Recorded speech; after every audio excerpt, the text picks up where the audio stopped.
Welcome back to another episode of Will It Develop. I'm Jerry, one of the co-founders of the Celluloid Collective, and if you've never seen the show before, basically we get film from all over the country. It's been stored properly, it hasn't been stored properly, and we basically see if we can bring it back from the dead. So today we have a package from Texas, and we're gonna see what we have.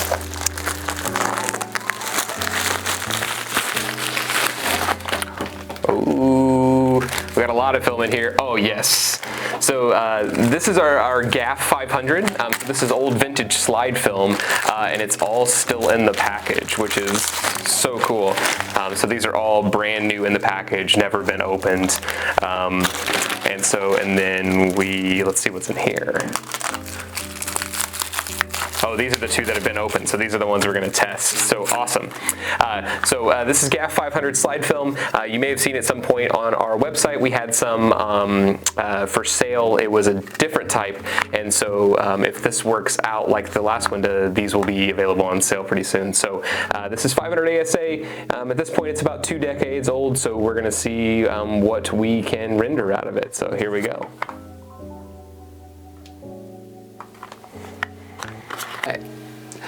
So like I said, today we're going to be testing out the GAF 500 slide film. So if you checked out the Celluloid Collective last year, we had some other GAF film, a little bit different ISO range, things like that. And so this was originally from 1979. So with that being said, it's pretty old at this point.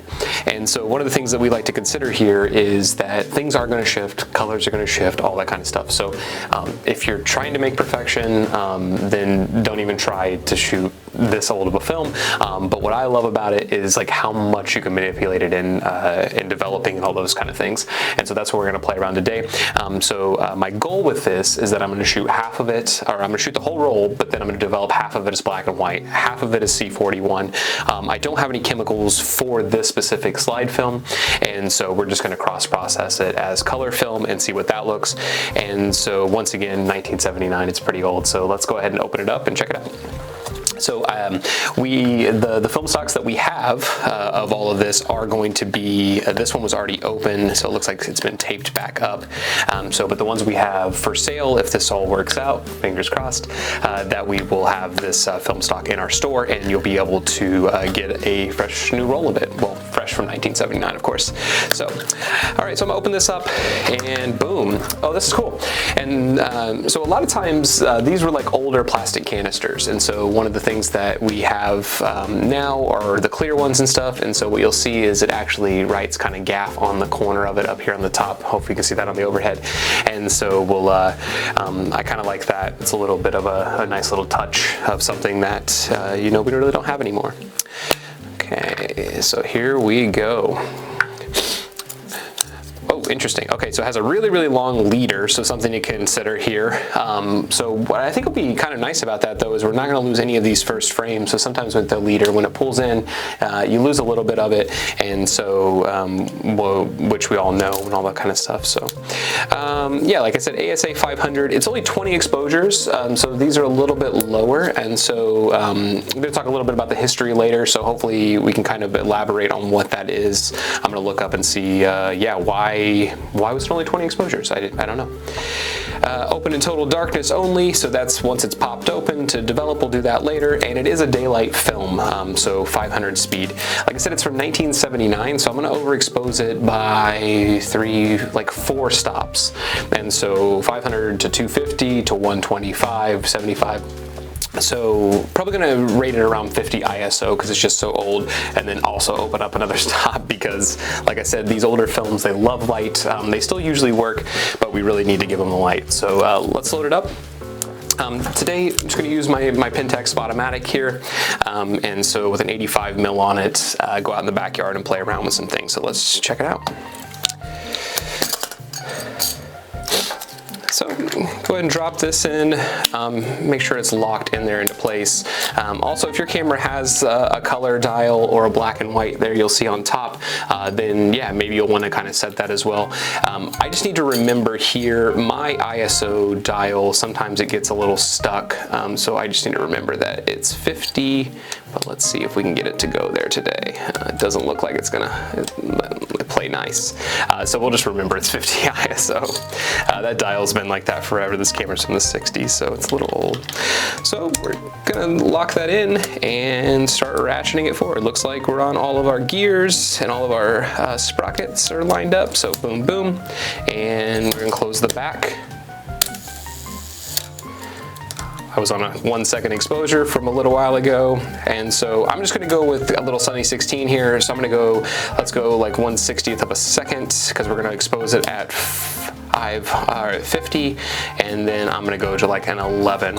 I really like slow shutter drags and things like that. If you've watched any of the other episodes, I really enjoy that, making photos kind of look like a painting and smearing the colors of the emulsion and all that kind of stuff. So I will also change it around, use a light meter to get that. So, but I'll be right back. Gonna go out in the backyard and shoot some photos.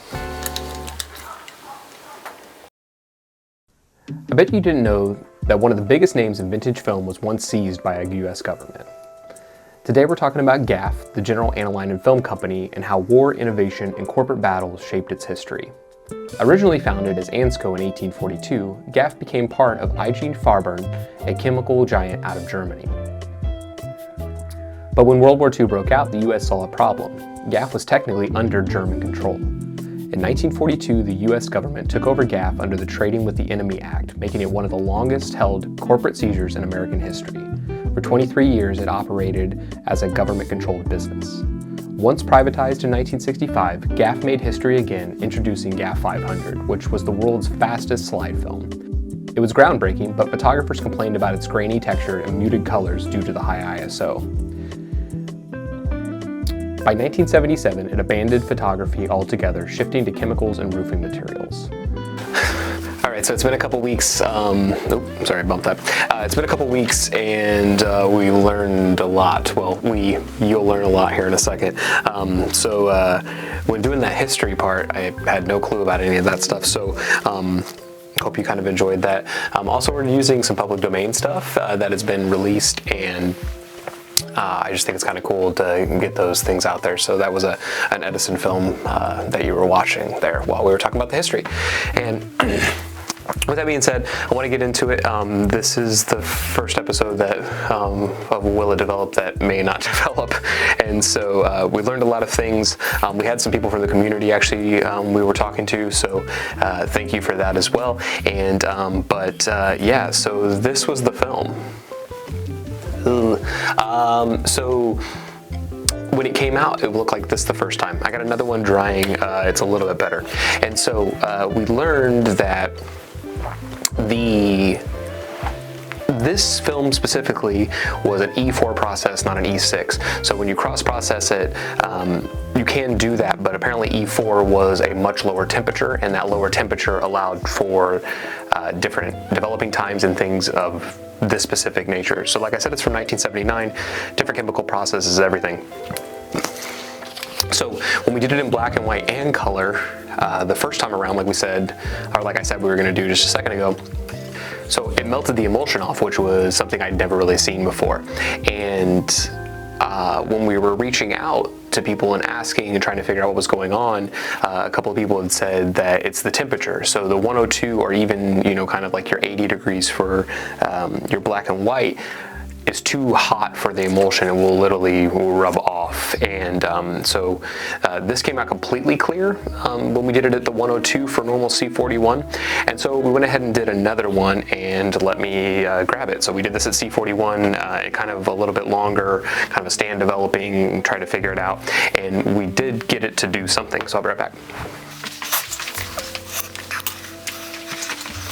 All right, so this one actually developed, and if you look kind of right there, we're gonna in a second, you can see there's a couple little things on here. There's a couple little spots as well, but you'll also see up here at the top, you can see where the base is actually lifting away from the plastic. So that clear, you can see the emulsion, and so you can kind of see the difference of those two things. And so what I wanna do is, I wanna really see, there's one piece here that has a little bit of color. So it's unclear if at this point, with, you know, until it dries and I kind of look and everything, it's unclear what exactly happened. But this time around, there is a faint, you can see that the emulsion stayed on it, which was that was a huge plus. Camera just died, we're back. the plastic that we have right here, so I'm going to throw this on, but you can kind of see like even doing this is starting to like move away some of that emulsion, and there could be some cool things with that depending on what you're trying to do. Like I said, all of these, we have about 10 or 12 of these, so they will be on our website, just knowing that they're going to be experiments, things like that. We're going to make them really, really inexpensive, so if you want to play around, go for it, and see what you can get as well. Black and white in color, if you do it at the normal temperature is this, so I thought about what I could play around with this is maybe like cover this in cyanotype, maybe try to do like a contact sheet on top of it. I think what's kind of fun about these is we don't know what's going to happen. Some of them are given to us, and when we're just playing around, and you know, like there wasn't a lot of heavy stakes, if you will, so this was just in my backyard kind of playing around. But I'm going to get this one image scan, see what we have, and so this is, you know, will it develop this time around? It did kind of, I guess, and but I think it's still kind of fun to play with it and everything. So I hope you have a great rest of your day. Thanks for stopping by. Check out the store. We got a lot of new fun stuff coming out. We got some aerochrome and some Tri-X, and all of those they did actually develop, and so we'll have some test image of those as well. And so, but these little experiments, we're going to keep going with them, see what happens, and you know, not too bad. This is the first one that we've ran into that had a little bit of a trouble, but we're also dealing with a type of development process that no longer exists, and so that is going to be part of the journey a little bit. So thanks for stopping by. I hope you have a wonderful day, and check out tccfilm.com to check all the different stocks that we have and all that kind of stuff. So we'll see you next time. Make sure to like, subscribe, all that fun stuff. All right, talk soon.